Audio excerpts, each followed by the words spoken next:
غلبہ، ایسا غلبہ کہ جس پر اس کو غلبہ ہے تو اپنے ارادے کے مطابق اس کو وہ مجبور اور مقہور کر لیتا ہے کہ اس کے ارادے کے بغیر وہ کچھ بھی نہیں کر سکتا. تو یہ معنی ہے جبروت کا، اور یہ صیغہ مبالغہ ہے، یعنی بہت زیادہ قہر والا. بہت زیادہ قہر والا کا مطلب کیا ہے؟ بہت زیادہ قہر والا کا مطلب یہ ہے کہ سارے جہان اور اس کی اشیاء کو اس نے اپنے ارادے کے مطابق مقہور اور مجبور کر رکھا ہے کہ اس کے ارادے کے خلاف کوئی کچھ بھی نہیں کر سکتا. میں آپ مثال دے کے سمجھاؤں. مثلا اللہ پاک نے ہمیں سننے کے لیے یہ راستہ دیا نا، یہ کانوں والا، جی کانوں سے سنایا ہمیں، تو پھر ضروری ہے کہ ہم کانوں سے ہی سنا کریں. اگر کوئی شخص کہے کہ کان بند کر دوں اور بند کر کے تو میں اپنی زبان کے ساتھ سن لیا کروں، یا اپنی آنکھوں کے ساتھ سن لیا کروں، یا اپنے ہاتھوں کے ساتھ سن لیا کروں، بتاؤ کوئی کر سکتا ہے؟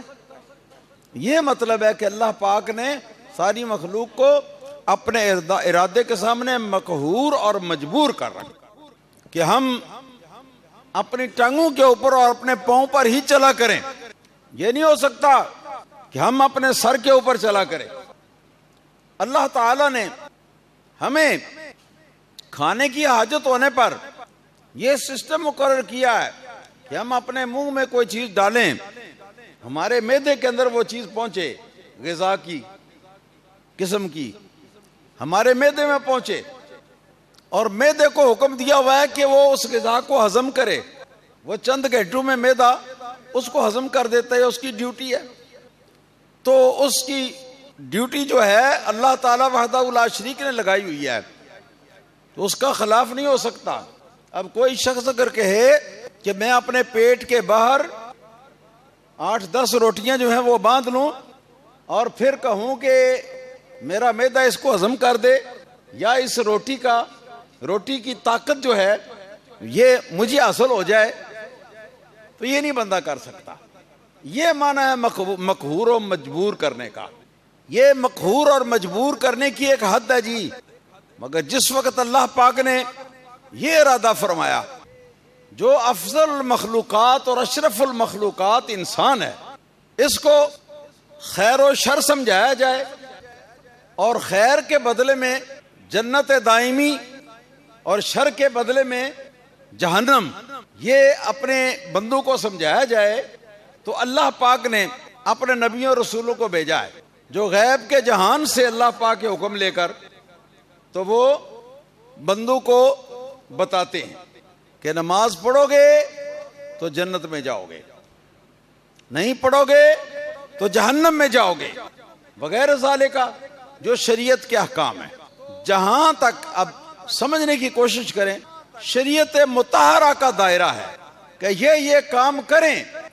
اور کریں اپنی مرضی سے، اپنے ارادے سے، اور فلاں فلاں کام جو ہیں ان کو ترک کریں، ان کو نہ کریں، ان سے پرہیز کریں، اور یہ پرہیز اپنی مرضی سے اور اپنے ارادے سے کریں. وہاں تک اللہ تعالی نے بندوں کو اختیار بھی دیا ہے جی. اب جہاں مقہور و مجبور ہے وہ ایسے امور ہیں جن کا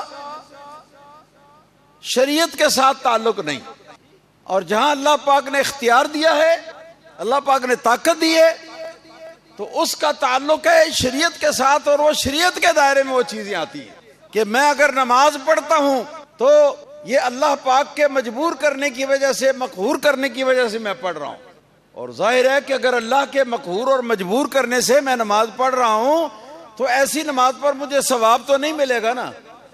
کیونکہ میں اپنے ارادے سے نہیں پڑھ رہا، میں اپنی مرضی سے نہیں پڑھ رہا. اسی طرح کوئی آدمی شراب پیتا ہے، بدکاری کرتا ہے، تو اس کے اوپر وہ گناہگار کیوں ہے؟ اس لیے کہ وہ اپنی مرضی سے شراب پیتا ہے، اپنی مرضی سے وہ زناکاری کرتا ہے. کوئی شخص یہ نہیں کہہ سکتا کہ اللہ تعالیٰ وحدہ لا شریک نے اپنے ارادے اور اپنے امر کے سامنے مجھے مقہور اور مجبور کر دیا تھا، ہاں جی، تو اللہ پاک کے قہر اور مجبور کرنے کی وجہ سے میں نے زنا کر لیا ہے، میں نے چوری کر لیا ہے، میں نے ڈکیتی کر لیا ہے، یہ نہیں کہہ سکتا، اس لیے کہ جن چیزوں میں یہ سزا اور جزا کا تعلق ہے وہ ساری کی ساری چیزیں جو ہیں ان کو چھوڑا گیا ہے بندے کے اختیار کی طرف،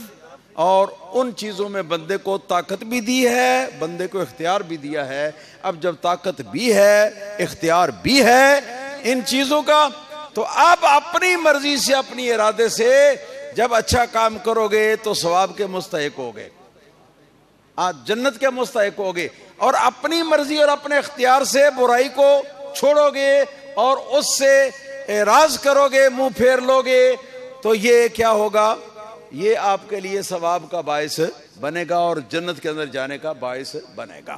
اور باقی اس کے علاوہ جو دیگر امور ہیں تکوین کے امور میں سے جن کو شمار کیا جاتا ہے، تو وہ امور ہیں جہاں شریعت کا دائرہ جو ہے اس کے اندر وہ کام ہمارے جو نہیں آتے ہیں، ان کاموں کے بارے میں یہ ہے کہ ان کاموں کے بارے میں اللہ پاک نے ہم کو مقہور اور مجبور فرمایا ہے، اور اس کی مثالیں میں پہلے آپ کو دے چکا ہوں۔ اگر کوئی شخص آنکھیں بند کر لے اور آنکھیں بند کر کے کہے کہ چلو آج تک بہت ہو گیا، ہم نے آنکھوں کے ساتھ دیکھ لیا، اب ہم کانوں کے ساتھ دیکھا کریں گے، کر سکتا ہے کوئی؟ نہیں کر سکتا۔ بہت عرصہ ہو گیا جی، ہم جب سے پیدا ہوئے ہیں اپنی زبان کے ساتھ پہلے ہاں جی رونا شونا، اس کے بعد پھر بات چیت اپنی زبان کے ساتھ بات چیت کرتے ہیں، تو چلو اب زبان کو ذرا ریسٹ دیا جائے، تو اب ہم بولا کریں اپنے کانوں کے ساتھ یا اپنے ہاتھوں کے ساتھ بولا کریں، یا اپنے یہ کیا نام ہے یہ کندھوں کے ساتھ بولا کریں، تو بول سکتے ہیں؟ نہیں بول سکتے۔ یہ وہ معاملات ہیں کہ جن کے اندر نہ جزا ہے نہ سزا ہے، اور جن کے اندر اللہ پاک نے ہمیں اپنے ارادے اور اپنے حکم پر ہمیں مقہور کیا ہے، ہمیں مجبور کیا ہے، اور اس میں ہم اپنی مرضی نہیں کر سکتے۔ اب جو شریعت کے معاملات ہیں وہ علیحدہ ہو گئے، اور جو شریعت کے باہر تکوین کے معاملات ہیں وہ علیحدہ ہو گئے، لہذا کسی طرح کوئی خلط ملط ادھر کا ادھر ادھر کا ادھر جو ہے وہ کرنے کی کوشش نہ کریں۔ اس کو اچھی طرح سمجھ لیا آپ نے؟